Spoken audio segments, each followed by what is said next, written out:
Alright, so what is good, YouTube? It's your boy LegendaryEA, and today I'm going to be bringing you guys an NBA discussion type video. And as you guys can see from the title, we are going to be doing the 5 rookies that I believe can become NBA superstars in the future. Now, I just want to start this thing off by saying that this is my opinion. We don't have to actually agree, but let's just do it in a respectful manner. So if you guys aren't feeling something I'm saying, you guys feel like I left somebody off the list, you guys don't agree with my list, yo, tell me in the comment section below in a respectful way, and I'll go ahead and reply to as much of them as I possibly can. But yo, just to get this thing started, if you guys enjoyed this video and want to see more NBA videos, make sure to go ahead and like up this video and hit that subscribe button and share the video as well. And like I said, yo, some of these players on this list, especially the first one, is a little bit controversial. Some of y'all actually be hating. I'm not hating on anybody I leave off of this list. This is just my opinion on 5 current rookies that I believe can become superstars. This is just in random order, pretty much, starting with the least controversial to the most, depending on what I feel the response is gonna be. And once again, y'all, my opinion, and this list is pretty much boring. No career ending injury, you know, just some of the stuff like that. On this list, I'm not going to be having Lonzo Ball, Kyle Kuzma, or De'Aaron Fox. I do feel like those players could be all-stars a few times in their career, especially a player like De'Aaron Fox. I think that he can actually be like a star, but we are talking about superstars. And honestly, De'Aaron, he's on the Kings. Sorry, bro. Yo, man, you get off of that team and you work on your jump shot, you could definitely become a superstar. Like I said, yo, every single rookie in the league right now, you could definitely become a superstar. Just because you aren't on this list, my word, it doesn't really mean anything. These are just some of the players that I have seen, whether it's from college or earlier on this season, where I think that they have a crazy skill set and it's good enough to possibly be a star. So let's get straight into it, you guys. Starting off at number 5. Remember, this is not in order of talent or not, but I think this one is pretty obvious to everyone, and I'm talking about Ben Simmons. Yeah, I am talking about Ben Simmons. We all know that. I mean, Ben Simmons kind of is not a rookie, but this is his rookie season. He obviously low-key redshirted last year after he broke his leg. But Ben Simmons is averaging 16.7 points a game, 1.8 steals, 7.7 rebounds, and 7.4 assists, while shooting 53% from the field. Now, my man's just shooting 0% from the 3, but he does not pull threes like that. I do think that all of us do know that Ben Simmons is going to be a superstar. I was a little skeptical about him coming out of LSU, but I think it's pretty obvious he didn't really care there. He's drawn comparisons to LeBron James, the handle of a guard. Obviously, he's 6'10", 230 pounds, pretty much playing a point forward, sometimes point guard position. And yeah, his jump shot is broken, but this season he's already shown that like he don't really need it. He can get to the rack easily, and he's always trying to make the right basketball play. It's safe to say that him and Joel Embiid, they are going to be a nasty duo. Yo, man, Ben Simmons, he definitely got that juice, and I think that he can become a superstar. I'm not going to go too much in depth, but yo, he's drawing comparisons to LeBron James and Magic Johnson. Ben Simmons is going to be cold, and I think that there's not a lot of explaining that even needs to really be done on this subject, because we all pretty much know what he can become.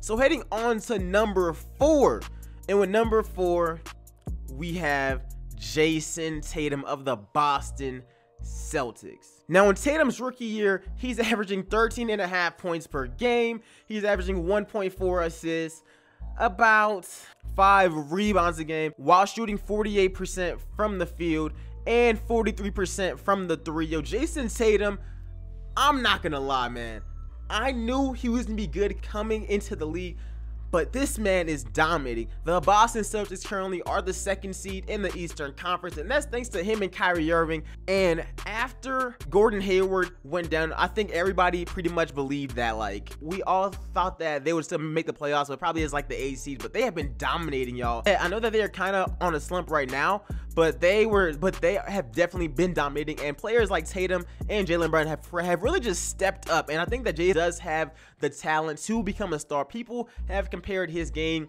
to Paul Pierce, which is crazy because Paul Pierce, you know, is a Celtic. I've also heard some comparisons to like Carmelo Anthony, but Tatum is solid on defense. The man is a lights out shooter. He can score whenever he wants to, and he low-key does have that light. Every once in a while, I see him have that like Carmelo Anthony mentality where as soon as he touches the ball, he's looking nowhere else except towards the basket, which, hey man, I think that most superstars, other than players like LeBron, most of them do have that kind of mentality whenever their team is down, to just think, I want to be the last guy to actually take that shot. So, yo, Jason Tatum is going to be on this list, and I think that everybody pretty much knew that him and Ben Simmons had to be on this list no matter what. Come on, man. Jason Tatum, he takes up that 4th spot. Now, for number 3, we have Donovan Mitchell, the 13th overall pick in the 2017 NBA draft. And yo, Donovan Mitchell's story is kind of crazy, man, because he wasn't even gonna enter his name into the NBA draft. He pretty much did it because someone told him to. I think it was one of the NBA players. I'm not really sure who it actually was, but regardless, Donovan Mitchell, he didn't even think that he was gonna get drafted. He ended up going 13th, and it's safe to say, yo, all those teams that like passed on him, y'all took an L. Y'all definitely took an L. Obviously, he just won the slam dunk contest. He has all of the hype right now as Utah is on their streak. This man has all the hype. All of the hype. Him and Ben Simmons are competing for Rookie of the Year.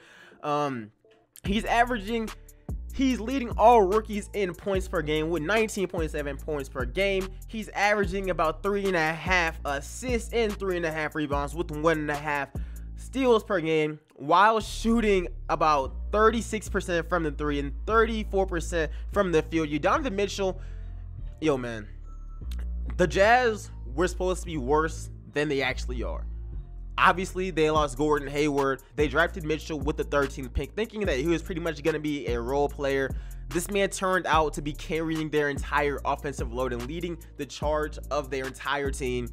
And yo man, Donovan Mitchell, people say that he's like this generation's Dwayne Wade, because this man is just he's exciting to actually watch. Like, he is electric to actually watch. He has a solid handle. He's a great shooter, not much of a passer, but hey man, this man can get buckets. And trust me, you have to be a certain level of talent to actually get me to want to watch a Utah Jazz game. And Donovan Mitchell, he's actually been filling up those seats because, yo, Mitchell, like Tatum and like Ben Simmons, I think that if things go as planned in Utah, he doesn't get hurt. He actually gets some like better teammates.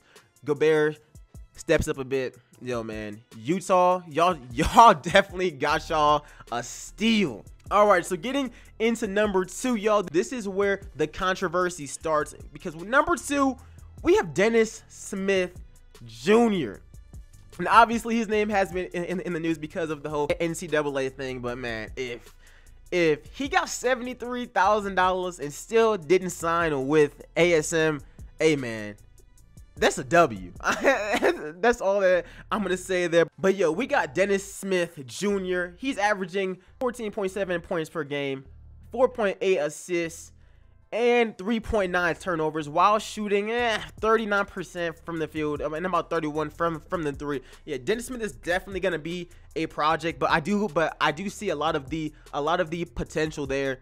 This spot could have been between him and De'Aaron Fox, but I do think that since Smith is on the Mavericks, with him getting the mentorship from Dirk, learning from veterans like Wesley Matthews, like JJ Barea, I think that Dennis Smith is in a pretty good position to actually become a decent player. He's already extremely electric. He does need to work on his shooting consistency and just taking less bad shots and stuff like that. This is one of the more questionable ones, probably more questionable than like number 1. Unfortunately, he's not Rookie of the Year because obviously we have the other players on this list like Ben Simmons, Jason Tatum, Donovan Mitchell. You guys already pretty much know. But yo, Dennis Smith, this man like Donovan Mitchell is extremely electric, and we're pretty much gonna have to see what happens throughout his career. But yo, if things go as planned, I think that he could potentially be a really nice player in this league. Now heading into number one, I already know number one, there's gonna be a lot of trolls, a lot of haters, and people that actually do not think rationally, saying, why on earth is he number one? Why is he on this list? Because obviously, if you guys haven't realized it, this list is from obvious to like kind of controversial.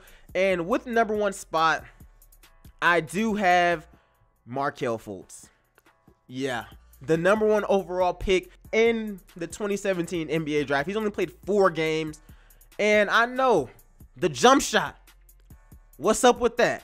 Obviously, we did get some video like 2 days ago, which showed that his jump shot, like it looked a million times better than it looked for like the past few months. But yo, I still believe in Markelle Fultz. There is a reason why he was a surefire number one pick. He literally has the entire package. Yes, I know he lost his jump shot. A lot of other NBA players don't have jumpers, fam, but some of the other ones don't have as much potential on defense. This man's chase down block is amazing, and his handle, his handle and his ability to get to the rim makes him stand out. And that's why even his teammate Ben Simmons says that normally whenever they play in practice, he hates getting switched on to like Kel, because he knows that it's almost impossible to like pretty much guard him. So as far as his jump shot goes, I'm not gonna say whose fault it is, as long as this thing, actually, you know what? It's the 76ers fault. It's definitely the 76ers fault, because they have a history with players getting injured there. They have the worst medical staff in the entire NBA. Obviously, Joel Embiid, last season was his first season, and he got drafted in 2014. He played in 2017. And he still got hurt last year. Ben Simmons breaks his leg. Kwame Brown even blames them for like the end of his career. Not to mention, if this is your number one overall pick, you guys should have eyes on him 24/7. So I'm definitely gonna go ahead and blame the 76ers for this entire injury. I'm just hoping that it gets fixed, because this is a guy who has been a lights out shooter his entire life. I think that he is a missing piece to the Philadelphia 76ers. Look, guys, I'm just saying, if things just go as planned, he gets his jump shot right. I mean, in the video we saw from a few days ago, it did look a whole lot better. Yo, I'm not losing hope in a guy who's only played 4 NBA games, which is why I really don't get how like people are like already calling him a bust. He's most definitely not a bust. So you guys do got to go ahead and relax on that. But anyways, you guys, let me know what you guys think about my list in the comment section below. Give me y'all's list down there in the description as well. I do really want to hear who you guys believe can become a superstar. And yeah, I know I left off players like Lauri Markkanen, Lonzo Ball, Kyle Kuzma. I think that those guys are all going to be amazing players. I'm just saying that's who I have right now.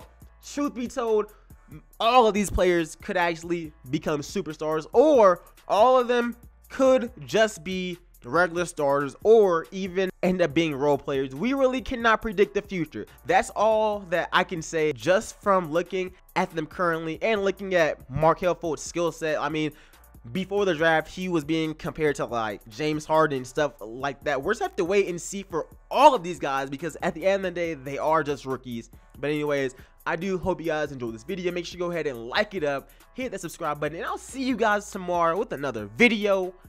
But until then, I'm out. Peace, y'all. Cause niggas started talking to me like I'm slowing down. Opinions over statistics, of course. Come at me and all you'll get is the ballistic report.